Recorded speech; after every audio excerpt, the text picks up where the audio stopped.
Hello good morning जय जगन्नाथ सकाळु पुओ को रेडी करी नहीं गली स्कूल छाड़िया को ताको छाड़ी के आसला परे मो गछ मानक कथा बुझे कपड़ा सब पड़थिला ताको भांगी रखी देइतली तापरे मो रोसई रे लाग जाइतली। ଆଜି ରୋଷେଇରେ ଭାତ ଡାଲି ମଞ୍ଜାରାଇ ଶାଗ ତରକାରୀ କଲା ଚିପ୍ସ ଆଉ ମୋ ପୁଅର ସିଝା କରିଥିଲି। ରୋଷେଇ କାମ ସାରି ଯାଇଥିଲି ପୁଅକୁ ସ୍କୁଲରୁ ଆଣିବାକୁ। ତାକୁ ଆଣିକି ଖୁଏଇ ଦେଇକି ମୁଁ ବି ଖାଇ ଦେଇଥିଲି। ତାପରେ ମା ପୁଅ ରେଡି ହେଇକି ଗଲୁ ଆମେ ଥେରାପି କ୍ଲାସ୍ ପରେ ଆମେ ଆମ ଘରକୁ ଯାଇକି ମୋ ମାମାକୁ ନେଇକି ଆମେ ଯାଇଥିଲୁ ଉତ୍ସବ ଉତ୍ତର ଓଡ଼ିଶା ବୁଲିବାକୁ। ସେଠି ଯାଇକି ପହଞ୍ଚିଲା ବେଳକୁ ସମ୍ବଲପୁରୀ ଶାଢ଼ୀ ଆଉ କୁର୍ତ୍ତା ସବୁ ଏତେ ବଢ଼ିଆ ପଡ଼ିଥିଲା ଯେ ବହୁତ ଖୁସି ଲାଗୁଥିଲା।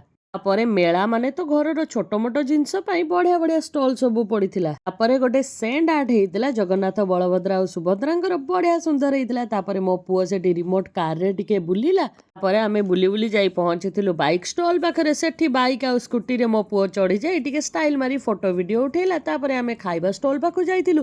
ଖାଇବା ମାନେ ତ ଆଇସ୍କ୍ରିମ ଆଉ ସ୍ପ୍ରିଙ୍ଗ ପଟାଟୋ ହେଇଗଲେ ମୋ ପୁଅର ଆଉ କିଛି ଦରକାର ହୁଏନି। ମେଳା ମାନେ ତ ଦୋଳି ନ ପଡିବ କେମିତି ହବ। ସୁନ୍ଦର ସୁନ୍ଦର ଦୋଳି ବି ପଡିଥିଲା। ତାପରେ ଇୟରିଂ ଆଉ ଘରକରଣା ଜିନିଷ କିଛି ମୁଁ ନେଇକି ଘରକୁ ପଳେଇ ଆସିଥିଲି। ଘରେ ଆସିକି ପହଞ୍ଚିଲା ବେଳକୁ ପୁଅ ତାର ଖେଳନା ଆଣିକି ଖେଳିବାରେ ଲାଗି ଯାଇଥିଲା। ଆଉ ମୁଁ ଡିନର ବନେଇ ଦେଇଥିଲି। ଡିନରରେ ଆଜି ରୁଟି ଆଉ ଫୁଲକୋବି ଆଳୁ ମଟର ଛୁଇଁ ତରକାରୀ କରିଥିଲି। ଆମେ ଖାଇ ଚାଲିଲୁ ଶୋଇବାକୁ। Good night.